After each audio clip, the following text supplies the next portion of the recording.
So today I'm going to discuss Simpson's 3/8 rule, where today I will use Newton-Cotes quadrature formula. So first of all, let me recall Newton-Cotes quadrature formula. Newton-Cotes quadrature formula, which I have derived in the early lectures. So say integral can be approximated as nh into f naught plus n by 2 delta f naught plus 1 by 2 n square by 3 minus n by 2 delta square f naught plus 1 by 6 n cube by 4 minus n square plus n and delta cube f naught plus and so on. So to obtain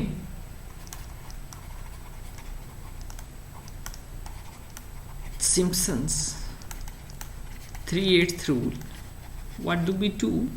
We will use n is equal to 3, right, and over x naught to x3 and use 4 terms. Means this is the first term, this is second term, third term, and then this is the fourth term. So all the terms will be used. Whereas in the trapezoidal rule we have used these 2 terms. In Simpson's 1/3 rule we have used these 3 terms, and now in the Simpson's 3/8 rule we will use all the 4 terms, right? These 4 terms will be included here. So therefore the integral, let us call this integral as I1, and this is from x naught to x3, and this can be approximated as by using n is equal to 3 in this equation. So if I will use it, then it is 3h f of naught plus 3 by 2 delta f naught plus 1 by 2 9 by 3 minus this 3 by 2, this will cancel out with it, and delta square f naught plus 1 by 6 27 by 4 minus 9 plus 3 into delta cube f of naught. That's what we will use here. Now multiplying with this 3 inside it, so if I will multiply with 3, then it is h inside it is 3 f naught plus it is 3 3s and 3 minus 3 by 2, and when this 3 gets multiplied, this will become 9 by 2. Sorry, it is 9 by 2 when 3 gets multiplied with it, and it is f of 1 minus f of naught. This is the value of this delta f naught which I have substituted. Then it is 1 by 2, and this 3 gets multiplied, it is 9 minus 9 by 2, and its value will be f2 minus f of 2 f of 1 plus f of naught. This is the value of this delta square f naught plus 1 by 6, it is 81 by 4 minus 27 plus 9 and its value will be f of 3 minus 3 f2 plus 3 f1, then it is minus f naught. You have to keep this in mind. These are the standard values. Now I have substituted its value like this, right? Now what do? Let us simplify the things.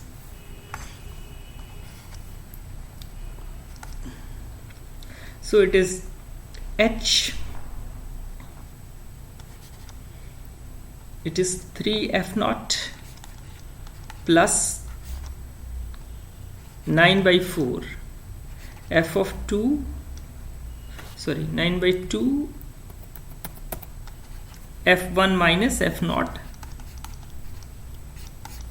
plus 9 by 4, and it is f of 2 minus 2f of 1 plus f of naught plus 3 over 8 f of 3 minus 3 f2 plus 3 f1 minus f of naught. That's what we are getting here, right? Now let us simplify it.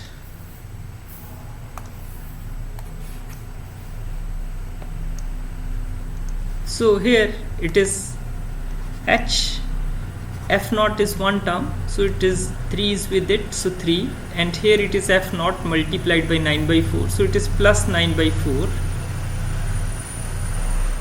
Sorry, not plus, first of all let me talk about it is f naught, so it is minus 9 by 2, and here it is 9 by 4, and here it is minus 3 by 8 with it, right? So it is minus 3 by 8, that's what we are getting. Then the terms of f1 can be put together, so it is 9 by 2 from here, right? And it is 9 by 8, sorry, 9 by 2, yeah, it's again 9 by 2 because this 2 gets cancel out with it, right? So it is minus 9 by 2, and from here 9 by 8, so it is plus 9 by 8. So it's plus 9 by 8, that's what we are getting, plus, sorry, f1 plus, now let me take care the f2 terms. This is f2 term, and 9 by 4 is sitting with it, and f2 term is here, then 9 by 8, and it is f of 2, and there is a last term, it is f of 3, so it is 3 by 8 f of 3, right? And this, after simplification, this will become 3 by 8 f of naught plus, here it is 9 by 8 f of 1, and again it is 9 by 8 f of 2, and plus 3 by 8 f of 3, which we are getting, and this h is outside it, so it is h 3h upon 8. Now it is f naught plus 3f1 plus 3f2 plus f of 3, which we are getting. So this is the required rule. Now we have to generalize it. So for that, let us proceed as follows. So I1 is the integral from x0 to x3, and this is nearly equal to 3h by 8 f of naught plus 3f1 plus 3f2 plus f of 3. So now let me elaborate the things, means let us understand it or let us generalize it. So this is the curve which we are getting. Say I am interested to find out this integral, and I have calculated this integral, right? And then there is another integral, and so on.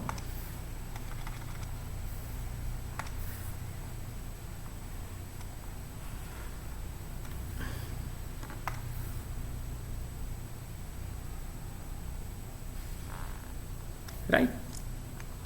So say this is x0, this is x3, and I have subdivided it into further 4, so that I can take 2 more points, so that it is x1 and it is x2, and similarly it is x6, and so on. Similarly, so it is a multiple of 3, it is multiple of 3, it is multiple of 3, and in between region is divided into 2 equidistant regions. So that means it is x3m and similarly this is x3m minus 3. So this point is 3m minus 2 and this point is basically x3m minus 1. So this integral is known as I1, and let me call it as this integral as I2, and let us call this as IN, or I call it as I3m, right? One and same thing. So let me generalize it. So I1 we have estimated here, and similarly I2 can be estimated means the integral of f of x from x3 to x6, and it can be written as 3h by 8 f of 3 plus 3f of 4 plus 3f of 5 plus f of 6, f6, right? And similarly I can write down the integral and so on, and let me generalize it, and so on. In can be written as integral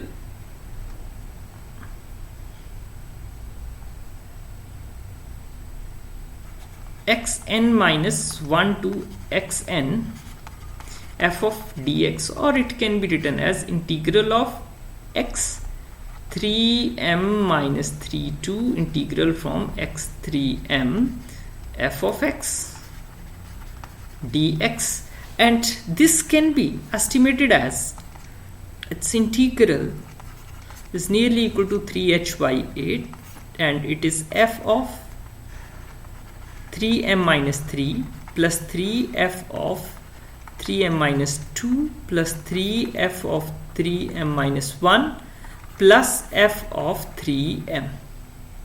This is the integral which we are getting. So now if I sum up these all integrals, this is one integral, then this is second integral, and so on, it is the nth integral. If I sum up all these integrals, we can calculate the value of the integral I, means the total integral under estimation. So that means this total integral I is equal to I1 plus I2 plus I3 and so on In, and let me put their values. So it is 3h by 8 f naught plus 3f1 plus 3f2 plus f of 3 plus 3h by 8 f of 3 3f of 4 plus 3f of 5 plus f of 6 and so on. It is 3h by 8 and it is f of 3m minus 3 plus 3f of 3m minus 2 plus 3f of 3m minus 1 plus plus f of 3m. That's what we are getting. So let me sum up all the values. So when I not sum up, but let me generalize, systematically rewrite down. It is 3h by 8. It is f naught. It is occurring first time. Now this is occurring 3 times. This is also occurring 3 times, and this is occurring 3 times. This is also occurring 3 times, and so on. So let me put all the values. So thrice of what? F of 1 plus f of 2 plus f of 4 plus f of 5 and so on, f of 3m minus 2 plus f of 3m minus 1. These all are occurring 3 times, and the which are multiple of 3. This is multiple of 3, this is multiple of 3, this is multiple of 3. So both are occurring 2 times, right? One time is this and one time this, and so on. So all the terms which are multiple of 3, they are occurring 2 times, means 2 times f of 3 plus f of 6 and so on, f of 3m minus 3, and at last we have to write down the extreme term. So these are the extreme terms, and these are the multiple of 3 which are occurring 2 times, and rest of the terms they are occurring 3 times, right? So this is the required Simpson's 3/8 rule which we have derived using Newton-Cotes formula,